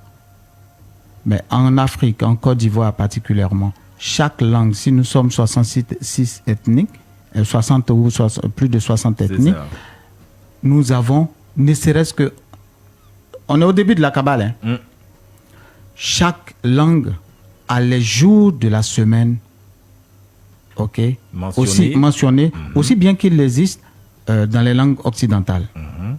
Donc, où est la différence? Maintenant, si vous avez décidé de renier la vôtre, ce n'est pas mon choix. Ce n'est pas le choix de quelqu'un qui... Voilà, moi je dis que je parle ma langue. C'est ça. Voilà, je sais ce que ça signifie. Je connais le lien entre mardi, donc qui est martien, et je connais les caractéristiques de Mars dans l'étude séphirotique, et je suis venu étudier auprès de mes grands-parents pourquoi le mardi s'appelle ainsi dans ma langue, Djolé. Et ils vont te dire, Djolé signifie problème. Et ils vont te dire pourquoi on ne voyage pas généralement les mardis, et que si vous voulez voyager, voici telle ou telle entité qu'il faut appeler. Mais j'ai le lien avec ce que j'ai étudié là-bas. Mais on ne peut pas sortir ex nihilo et puis vouloir revendiquer une africanité dont nous ne maîtrisons même pas les tenants et les aboutissements. C'est dangereux pour nous-mêmes, en fait. Tous les Africains qui parlent de spiritualité, qui sont en voie d'éveil ou qui sont, dit-on, éveillés, devraient pouvoir retourner à la source d'abord. Non, pas d'abord. Faisons... Parce que le d'abord positionne aller à la source avant toute autre activité. Je fais l'état des lieux, je répète, je dis que le constat est qu'il y a une rupture, rupture morale, rupture mentale, rupture physique, rupture émotionnelle avec nos traditions. D'accord? Mais quand vous êtes en palabre et que vous n'arrivez pas à communiquer avec la personne, qu'est-ce que vous faites? Vous partez prendre quelqu'un, un médiateur, pour venir. Mais c'est la même chose. C'est la même chose. Je vais, j'étudie, je reviens, je dis, ben écoutez, mais j'avais peur de ceci. Je sais que en Baoulé ou en Ani, quand on dit, il y a Asiaoussou, tu veux dire les génies de la terre. Mais quand on dit Nzueoussou, ça veut dire les génies de l'eau. Mais on a les djinns, on a les salamandres, on a les ondines, on a tout. Est-ce que vous voyez? Maintenant, dans la magie du verbe, il faut savoir placer un mot à sa place pour créer une vibration, une puissance quelque part. Mais ce mot, vous ne l'avez pas. Parce que vous ne savez même pas parler votre langue. C'est ça. C'est là que commence le problème. C'est là que commence le problème. Donc, à un certain moment donné, comme les langues s'équivalent et que vous êtes initié, vous voyez, j'ai posé la question, celui qui a son bac dans un lycée public et celui qui a son bac dans un lycée, un collège privé, est-ce qu'il y a une différence? Normalement, il n'y a pas de différence. Il n'y a pas de différence, les bacs justement. sont équivalents. Voilà. Donc, maintenant, c'est le background que chacun transporte qui fait la différence. Donc, à 360 degrés sur la planète Terre, moi, Aziel, où j'arrive, j'opère. Ça m'a pris le temps que ça devait me prendre. J'arrive, j'opère. Mais je n'ai pas besoin de balancer pour que quiconque entende. C'est sur le terrain que ça se joue. C'est ça. C'est pas à l'antenne, à fréquence 2. Moi, je fais rien à ça. Voilà. Donc, en réalité, il faut que... Et moi, j'encourage tous mes frères kamites. Je les encourage. Moi, je les encourage. C'est un projet noble. Maintenant, dans cette noblesse, il y a une méthodologie que nous devons instituer tout en gardant le cap sur l'objectif, qui est l'éveil. Moi, j'appellerais ça peut-être l'éveil africain. Quelle est la méthodologie? De la même manière que d'autres ont réfléchi pour venir créer la discorde, et ça marchait, mais il faut qu'il y ait un conglomérat qui réfléchisse. J'en ai parlé à Jean Calot, j'ai dit, écoutez, on n'est pas nombreux, mais comment on fait? Voici la vision, si ça intéresse. Il faut qu'il y ait une organisation. C'est ça. L'Afrique devrait donc se recentrer. Donc, mes frères, comme moi je les vois sur les réseaux, souvent on se rencontre, on se parle. Ok, mais on n'a pas les mêmes canaux initiaux. Mais on est absolument condamné à arriver à la même finalité. C'est ça. Donc je ne gagne rien à cacher par devant moi la science que je pense maîtriser, mais c'est à l'humilité de l'autre de peut-être dire, bon, comment on peut associer nos forces? Et puis ici, bon, on dit, bon, nous on peut dire, là où vous êtes, ça équivaut certainement à ça, voici ce qu'il faut faire. Et puis, même il y a des gens qui n'ont pas le bac, et puis après ils vont faire ce qu'on appelle la valorisation des acquis de l'expérience. Il n'a pas eu le bac, mais il a commencé à travailler pendant des années en tant que comptable. Mais on valorise sa licence, on dit, bon, on te donne une licence. C'est ça. Voilà. C'est bien noté. Voilà. Donc, à un certain moment donné, moi, je pense qu'il faudrait qu'on fasse une bonne analyse de la situation. C'est ça. Aller dans les entités, vous comprenez, c'est des détails. Je viens de vous prouver tout de suite que les entités s'équivalent. Maintenant, les entités baoulées, si vous n'êtes pas initié dans la cabale baoulée, voilà, vous ne pouvez pas les appeler. Par contre, si vous êtes initié dans une autre cabale qui vous donne autorisation de les appeler, vous les appelez, ils obéissent. Mais je ne peux pas sortir de mon église. Et puis à partir de jeudi, je ne vais plus à l'église, je retourne dans ma tradition. Mais quand je retourne dans ma tradition, j'ai étudié quoi pour savoir les caractéristiques. On a une science qui n'est pas écrite. Ok? Il faut passer par l'école initiatique. Voilà. Donc, ce n'est pas écrit. Et comme les entités sont toutes les mêmes, les noms sont différents. Sinon, c'est les mêmes entités. Vous comprenez? Voilà, c'est les mêmes entités. Les esprits de l'eau ont leur hiérarchie, les esprits de l'air ont leur hiérarchie, les esprits du feu ont leur hiérarchie, les esprits de la terre ont leur hiérarchie avec les zones où elles se logent et tout. Tout ça, c'est connu. Maintenant, il faut. Et puis, le danger, et là où parfois je donne raison par expérience, je dis bien par expérience, là où parfois je donne raison aux religieux, c'est que toutes ces entités ne sont pas forcément positives. Je dis bien, ne sont pas forcément toutes positives. Il y en a qui sont... On le dit ici, voilà, tout le temps. Ok. Donc, si elles ne sont pas toutes positives, comment vous, qui avez brutalement rompu avec peut-être le christianisme, ou bien avec l'islam, ou bien manchant n'importe quelle religion, et qui arrivez dans un monde inconnu initialement, vous voyez qu'il y a un process. Et c'est pour cela que moi, j'ai utilisé le même système que les autres ont utilisé à une certaine époque. Ils sont venus apprendre. Peut-être qu'en partant, la sagesse africaine qui veut que tu balayes la maison avant de partir, peut-être qu'ils n'ont pas utilisé cette sagesse-là. Ils ont fait autre chose pour mélanger. Ils sont partis. Mais quand même, ils sont partis avec quelque chose. Et je dis, ok, pour moi, elle est gâtée. Toi, tu as le bon. Je vais apprendre. Je viens nettoyer chez moi. C'est aussi simple. Je ne t'en veux pas. Je vois une approche de la Chine. Stratégique. C'est ça. Voilà, je dirais ça comme ça. C'est bien noté. Mystique, Barakuta Tuanga Imana, notre invité a parlé de process, de protocole, de transmission. Méthodologie. De méthodologie. Et vous avez, je veux dire, aujourd'hui, vous portez ce combat-là de l'éveil de l'Afrique. Est-ce que il y a des travaux au plus haut niveau qui sont lancés pour quand même créer un protocole, une méthodologie qu'on peut non seulement pratiquer, et aussi laisser à la postérité. Là, on est vraiment dans le domaine scientifique, avec nos spiritualistes sachants, et on parle aussi de générations à venir, de postérité. Ok.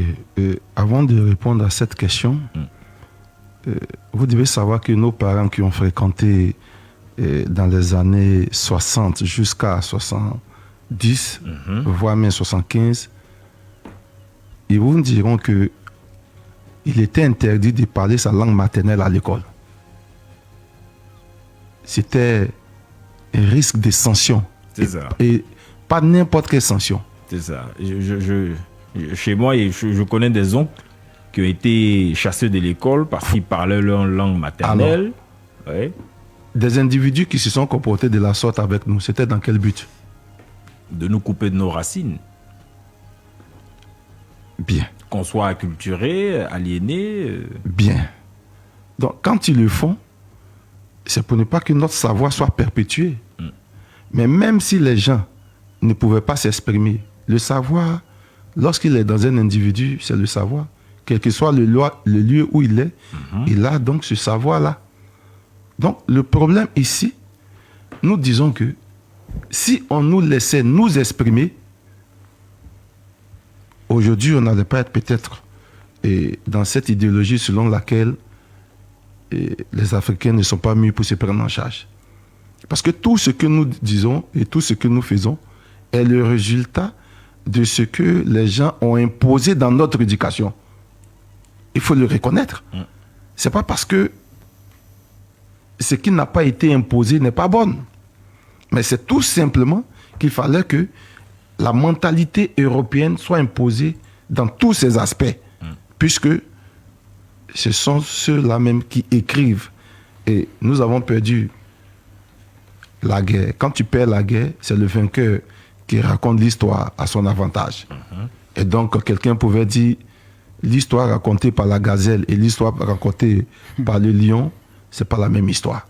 Donc, premièrement... Tu veux parler des 1400 ans voilà, de traite. Voilà. Alors, pourquoi les gens nous ont fait subir tout ça? De 1400 ans donc, de traite arabo-musulmane. Et 400 ans de traite occidentale. Voilà.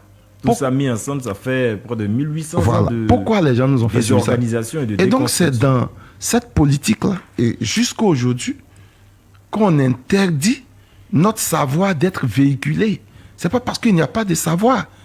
Mais celui qui est au village, qui sait, si on ne lui permet pas de mettre sa science à la disposition des apprenants, alors les apprenants diront toujours que c'est ce qui est venu d'ailleurs qui est bon et il n'existe pas de science. Et c'est dans cette léthargie-là donc que l'Afrique a perdu des savoirs, des gens sont morts avec certains savoirs et tout cela. Voilà. Parlons des méthodologies. Mais ne serait qu'Allah au mouton de nous a laissé plusieurs ouvrages. Parlons des méthodologies. Le professeur Mbok Bassong a plusieurs ouvrages. Parlons des méthodologies. Sa Majesté Moine Théophile Obenga a plusieurs ouvrages. Parlons des méthodologies. Moléfique Tété à Santé a plusieurs ouvrages. Parlons des méthodologies. Ama Mazama, qui est professeur de sociologie aux États-Unis, a plusieurs ouvrages. Que dit donc du pharaon Cheikh Anta Diop? Si nous savons ces choses, c'est parce que ces connaissances-là sont là. Mais ces connaissances-là ne peuvent pas être intégrées dans le cursus scolaire parce que cela remet en cause tous ces grains dont on nous a parlé dans notre cursus scolaire. Le professeur Doumbi Fakoli également. Parlons du... Voilà. Doumbi Fakoli. Ouais. Mais si on remet tout ça sur la table, Thalès n'est plus rien. Parce qu'on se rend compte que Thalès était quelqu'un qui ne savait pas lire, qui ne savait pas écrire. Mais est-ce que vous pensez que les gens vont accepter qu'on mette ça sur la table? Si on remet ça sur la table, on se rend compte que Pythagore était un lutteur et qui est venu apprendre pendant 22 ans et qui était au premier degré d'initiation. Si on remet ça sur la table, mais on se rend compte que le général de Gaulle n'a jamais gagné de guerre. Comprenez, il y a un enjeu qui est très important. L'enjeu ici, c'est de faire régner la suprématie occidentale sur les Noirs. Par conséquent, ils ne peuvent pas accepter qu'il y ait des situations inversées. C'est parce que nous autres, nous avons étudié que nous savons que la NASA va voir les Dogons quand ils sont en difficulté. Mais c'est dans quel livre c'est écrit? C'est dans quelle université on enseigne cela? C'est parce que nous avons étudié que nous avons compris que ce sont les hiéroglyphes qui ont donné naissance aux démotiques, les démotiques ont donné naissance aux hiératiques, et ainsi de suite. Et c'est à partir de là que toutes les autres écritures sur cette terre, sur la base de la science et de la documentation, se sont formées. Donc quand on nous cajole, nous, notre savoir, c'est tout à fait évident que chacun aille chercher ce qu'il veut ailleurs sous prétexte que c'est ailleurs qui est bon. C'est ça qui est le problème. Maintenant, qui cherche toujours? Ce sont les Africains. Est-ce que les Chinois vont venir chercher ici spiritualité? C'est pas possible. Est-ce que les Français vont chercher à venir et apprendre comment le combien? Ils n'ont pas le temps. Donc si notre connaissance est là, que le système ne nous permet pas d'enseigner notre connaissance, c'est tout à fait normal que cette position que les gens ont vis-à-vis de cette connaissance-là, elle demeure. Et c'est ce qui est le drame. C'est pourquoi on nous voit comme on peut nous voir. Qui est plus pétri de talent dans la méthodologie, dans la science, que le Sèche Kovirek Miret, un savant multidimensionnel? Mais qui le connaît? Qui le connaît? Si je ne te parle de Pataotep, qui connaît Pataotep? Si je te parle ici de Djaouti, que les Grecs vont appeler Thoth, Trismégiste, Hermès. Donc, voici le problème. Tout part de l'éducation. Et j'ai l'habitude de dire, l'homme est semblable à un ordinateur qui obéit à une programmation. Nous obéissons à une programmation occidentale, donc c'est tout à fait normal. C'est tout à fait normal. J'ai étudié la Kabbale. J'ai étudié la Kabbale. Et je peux dire ici ouvertement que la Kabbale que j'ai étudiée, il n'y a pas la différence entre elle et le fétichisme. Mais comme dans toute religion, il y a plusieurs branches. Donc, je suppose aujourd'hui que dans la Kabbale, il y a plusieurs Kabbales. Mais la Kabbale juive que j'ai étudiée, entre la Kabbale juive et le fétichisme, il n'y a pas de différence. C'est ce qui a été mon premier déclic. J'ai dit, mais attention, ça, on dit c'est diabolique. Mais comment ça s'est fait que le peuple élu, c'est ce que le peuple élu pratique? Alors moi, je vais faire comme le peuple élu. Et je suis allé dans le fond. Quand je rentre dans le fond, je me rends compte que le créateur là-bas, il s'appelle Insoft. C'est-à-dire que la lumière. Donc là, on ne parle plus d'un être ou bien on ne parle plus d'un Dieu quelconque. On parle de la lumière infinie. Donc je dis, bon, si le peuple élu fait ça, c'est que ce que mes parents faisaient là, c'est pas mauvais. Je vais le faire. Donc pour me mettre dans une position, afin de bien parler de ce que je parle, c'est pourquoi j'ai pris la peine d'étudier l'histoire des religions. Et comme nous sommes une radio sérieuse, nous voulons toujours parler. C'est pourquoi, jusqu'à preuve du contraire, tout ce que j'ai dit, c'est 30% de ce que je dois dire. Parce que si je dois dire 50%, je pense que moi-même, ils vont m'interdire à cette radio. Il faut qu'on soit clair. D'accord. Donc, on va doucement. C'est ça. Pour aller loin. Doucement pour aller loin. Alors, Maître Aziel, on a entendu, Barakuta a invoqué près de 1800 années de, j'ai envie de dire, de souffrance de l'Afrique, d'invasion, de déculturation, si je peux me permettre ce terme, de déconstruction sociétale, culturelle, traditionnelle. Et par conséquent, on a des peuples. Aujourd'hui, on a des enfants, on a des tribus, on a des êtres africains aujourd'hui qui se cherchent en perte de repère. Pendant ce temps, les autres ont très bien avancé. Ils ont eu le temps de structurer, de codifier, d'avoir des stratégies.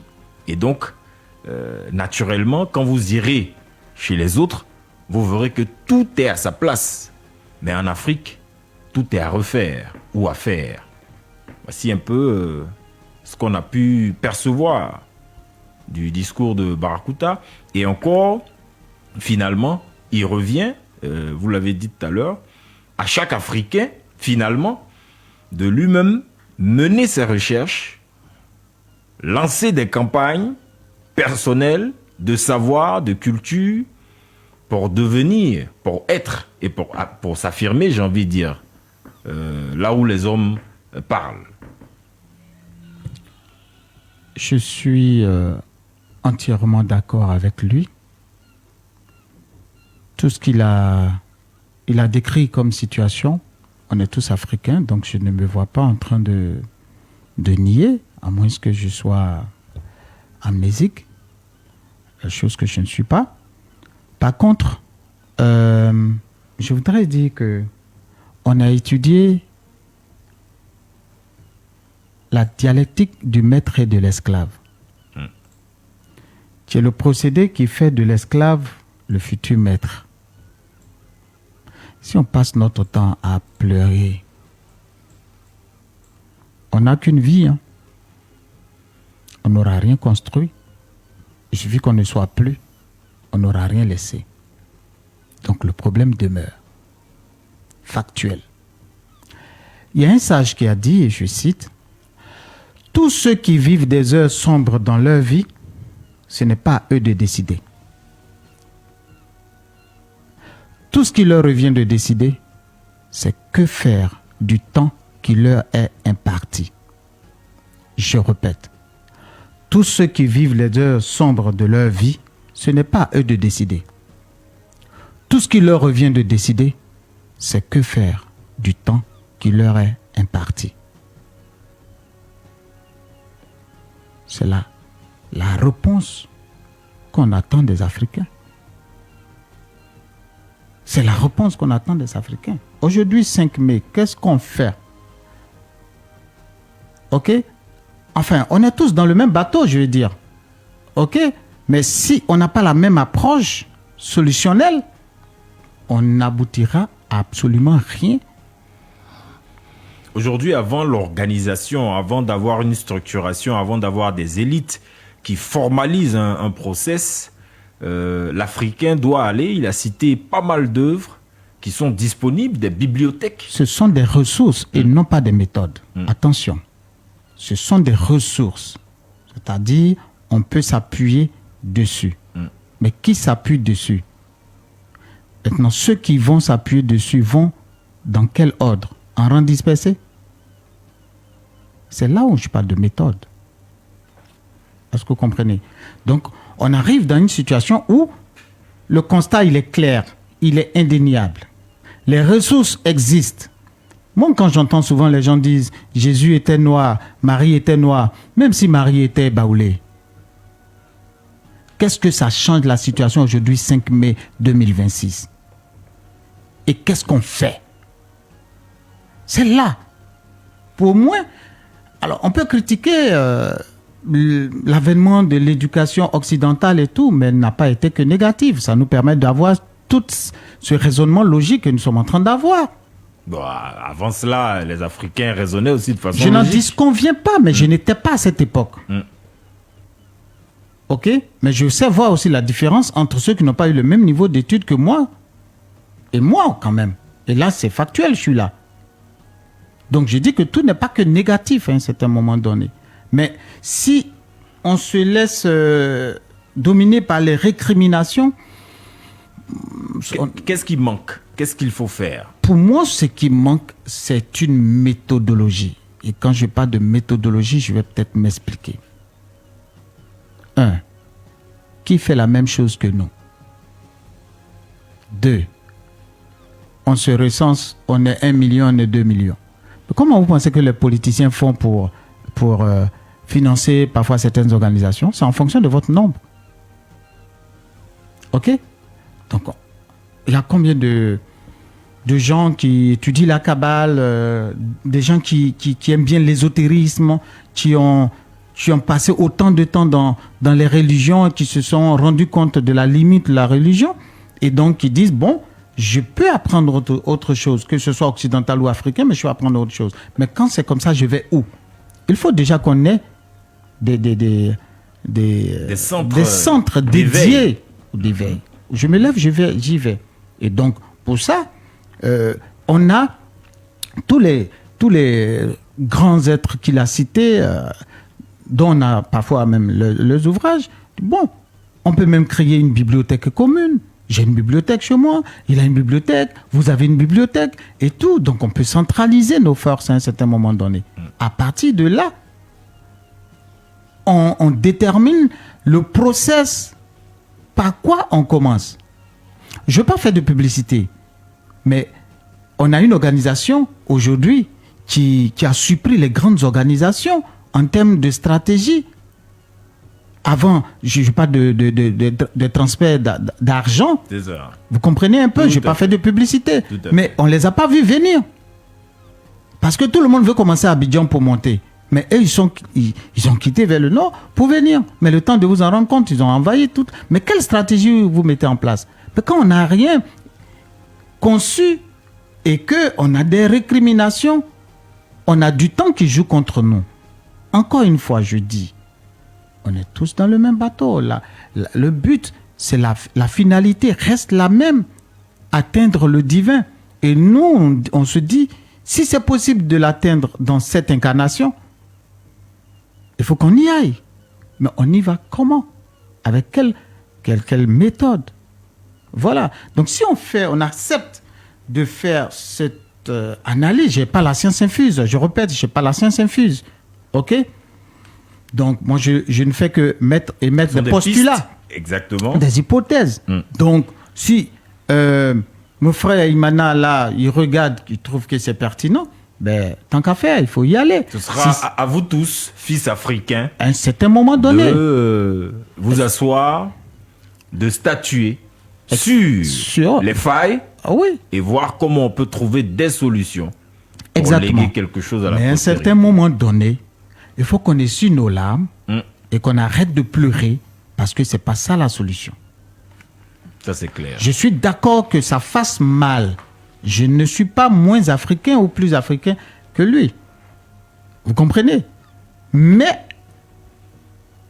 vous voyez que moi, je n'ai pas la meilleure approche, mais je dis que j'ai utilisé une approche toute différente. Mais je n'ai pas la solution infuse. Je sais ce que ça m'apporte aujourd'hui. Je sais ce que ça apporte à l'école que j'ai l'honneur de diriger. Vous comprenez? Il connaît là-bas. On se voit. Quand je l'invite, il n'hésite pas, il vient. C'est ça. Alors, c'est pas sur un plateau qu'on ira en rendre dispersé. Tout à fait. Non, du tout. C'est bien. On est en phase. D'accord. Voilà. Là, nos auditeurs doivent nous appeler, ils doivent échanger aussi avec nous. Ils font partie de cette émission. Barakuta Twanga Imana, s'il y a un mot de la fin, sinon on va aller directement vers les auditeurs. Nous disons que tu peux perdre ton trône, mais si tu es conscient que tu as perdu ton trône, cherche à le récupérer. Et c'est le nôtre en tant qu'Africains que nous cherchons à récupérer. Mais par moments, il faut rappeler l'histoire, parce qu'elle vous permet de savoir d'où vous venez, qu'est-ce que vous avez vécu, quelles sont les erreurs faites et quelles sont les erreurs à ne plus reprendre. C'est pourquoi en Occident, on parle des commémorations. Pour que ceux qui sont aujourd'hui soient en parfaite harmonie avec ce qui s'est passé. Il est important aussi de le rappeler parce qu'il y a certains qui ne le savent pas. L'histoire est le repère des vivants. Tranquille. Et moi, j'ai l'habitude de dire, ce qu'on appelle le passé, c'est le langage que nous utilisons qui nous permet de dire que c'est le passé. Mais tant que la chose est d'actualité, elle n'est pas passée. D'accord. Bien. Madame, monsieur, nous allons vous permettre de nous appeler, d'échanger avec ces sachants qui sont sur le plateau et vous connaissez le numéro. C'est le 27 20 22 21 21. Et il y a un autre, 27 20 24 27 89. C'est maintenant, la nuit on dit quoi? La radio qui nous rassemble, c'est celle qui nous ressemble. Fréquence 2, Benji Boussou plein dans les oreilles. On reste connecté, les actualités, la fréquence 2, la ponctualité.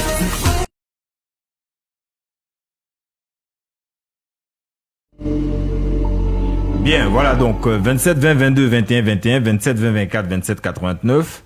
Vous avez entendu les brillantes interventions de nos deux sachants, le maître Aziel qui est à la tête du centre, hein, Euyama, qui veut dire les enfants de la lumière.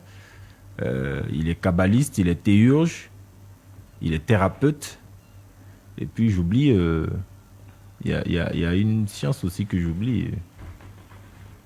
Hein? Ésotériste. Voilà. Ésotériste. Ésotériste. Puis, bon, je pense que tout ça, c'est pas trop important. C'est pas trop. Alain, bonsoir, bienvenue. Bonsoir, Elie Le Souko. Ouais, vous nous appelez d'où? Il appelle le Sanguiné. Sanguiné. Soyez le bienvenu, nous vous écoutons. Bon. Bonsoir au maître Barakouda Manatongay. Oui, bonsoir frère. Bonsoir au maître Kabali. Bonsoir, monsieur. Bon, vraiment, je vous remercie d'abord pour l'émission. Et aussi vraiment pour tout ce que vous faites pour l'Afrique. Et j'aimerais rappeler un petit sujet. Vous avez dit qu'on a besoin de programmes d'enseignement.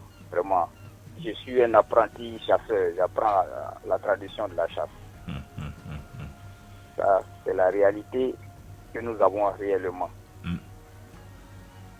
Si je peux me permettre, les Chinois ont vécu un temps d'oppression dans le temps du Japon et ils se sont réfugiés dans les temples bouddhistes, un peu dans leur tradition pour pouvoir tenir le temps et revenir à la surface comme ils le sont aujourd'hui. Je crois bien qu'on doit créer des écoles avec des organisations pour pouvoir au moins atteindre notre objectif. C'était ma participation de ce soir. C'est bien noté. Merci infiniment. Merci à vous, monsieur. Merci à vous tous. Appelez-nous au 27 20 22 21 21, 27 20 24 27 89. Eh bien, nous avons besoin de vos contributions, de votre éclairage, de vos avis.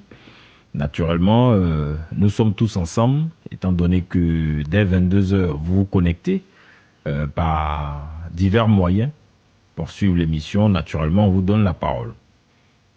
Khalil est avec nous, il nous appelle d'Aniama. Bonsoir, bienvenue. Ouais, bonsoir et bonsoir à tous nos invités de ce soir. Bonsoir, Khalil. Bonsoir Khalil. Bonsoir, monsieur. Voilà. Bon, alors, j'ai suivi de bout en bout toutes les interventions. Alors, il y a quelques aspects quand même qui m'ont posé un certain problème parce que Maître Aziel, il parlait d'asbine et de rupture.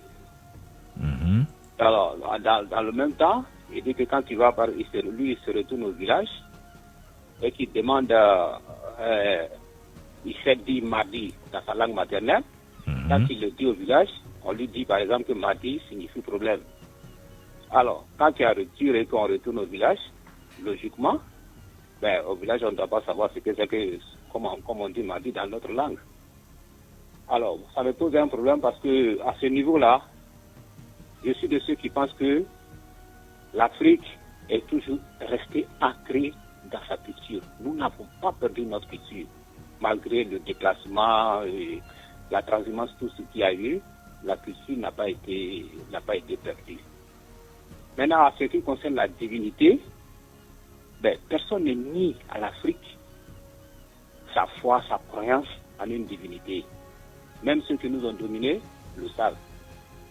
Maintenant, quand on parle du présent aujourd'hui, là, moi, ce qui me préoccupe, et là, c'est à cela que je veux l'intervention de nos invités aujourd'hui.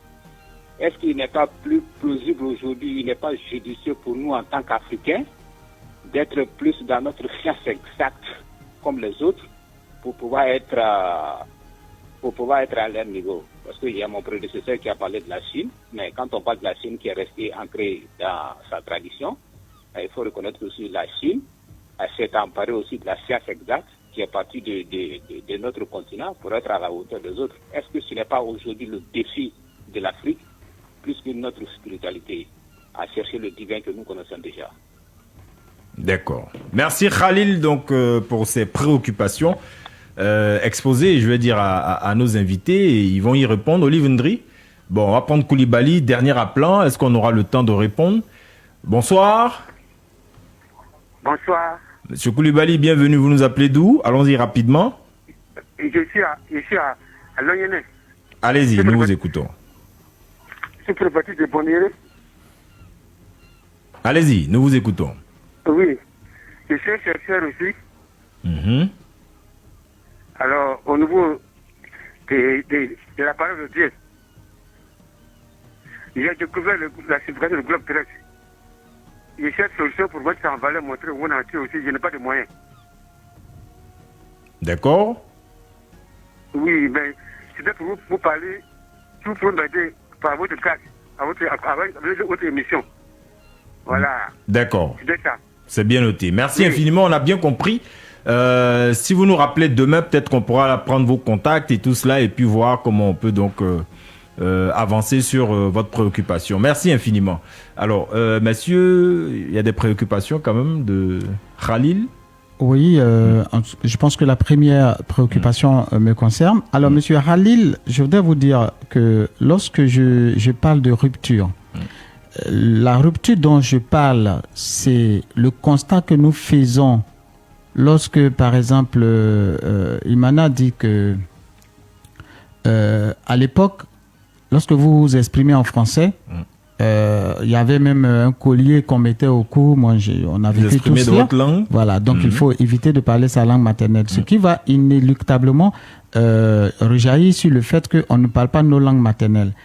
Bien évidemment, avec l'appui de la religion qui va aussi créer à un certain moment donné un schisme dans certaines familles, la rupture est là. C'est de ça que je parle quand je parle de rupture. Mais je ne nie pas à aucun moment sur ce plateau, je n'ai nié l'existence de la magie africaine, de son importance et de sa teneur. Voilà, donc c'est deux choses différentes. Nous étions en train de faire un constat, un état des lieux, et donc c'est ma description de l'état des lieux. Ensuite, il a terminé par une question. Il ne reste plus que 2 minutes. Ok. Donc, il a parlé de sciences exactes. Est-ce qu'il ne serait pas judicieux que d'être ancré dans nos sciences exactes, comme la Chine l'a fait. La Chine, ils ont une seule, une seule religion, on va dire ça comme ça. Il n'y a pas de diversité de canaux. Mais nous, en Afrique, ne serait-ce qu'en Côte d'Ivoire, nous avons déjà combien de canaux? Vous comprenez? Donc, déjà, il faut unifier les canaux avant de pouvoir essayer de s'ancrer, ou alors qu'on fasse groupe par groupe, mais qu'on puisse... Donc par grand groupe ethnique. Par grand groupe ethnique. D'accord. Créer des protocoles et des méthodes. Exactement. D'accord, c'est bien noté. Merci. Barakuta Tuanga Imana, mystique et historien des religions, celui qui fait de ce temple donc une université, les contacts et où on peut te retrouver pour poursuivre la discussion. 07 08 77 80 52. 0708 77 80 52. Et c'est à Jacquesville. Oui, c'est le carrefour Jacquesville. D'accord. Et il y a des formations désormais. Oui, il y a des formations parce qu'il faut léguer quand même le savoir à la jeune génération qui prendra le relais. C'est bien noté. Merci infiniment. Maître Aziel, on sait que c'est au camp militaire, mais on vous laisse quand même nous l'expliquer, avec les contacts bien sûr. D'accord. Donc très rapidement, Eyuama est situé à Yopougon, carrefour sapeur-pompier en face de la station Ola, côté camp militaire. On peut nous joindre au 05 06 11 26 27. 05 06 11 26 27. Voilà. Merci infiniment. Et puis, naturellement, on va prendre les dispositions pour que vous puissiez revenir, pour qu'on puisse aborder d'autres sujets. C'est quand vous voudrez. Merci infiniment. Merci Barakuta Tuanga Imana, mystique historien des religions. Merci Maître Aziel, kabbaliste, théurge, ésotériste, thérapeute. Merci à Olive Ndri, à la technique. Merci à Israël Corée à la réalisation. Merci à vous tous, téléspectateurs, internautes, auditeurs. On a pris plaisir. Vous le savez. Interrogez-vous, remettez tout en question. Et enfin, vous trouverez votre voie. Que la paix soit chez vous et que la lumière soit. À demain, 22h. La radio qui nous rassemble, c'est celle qui nous ressemble. Fréquence 2, Ben du Boussou plein dans les oreilles. On reste connecté, les actualités.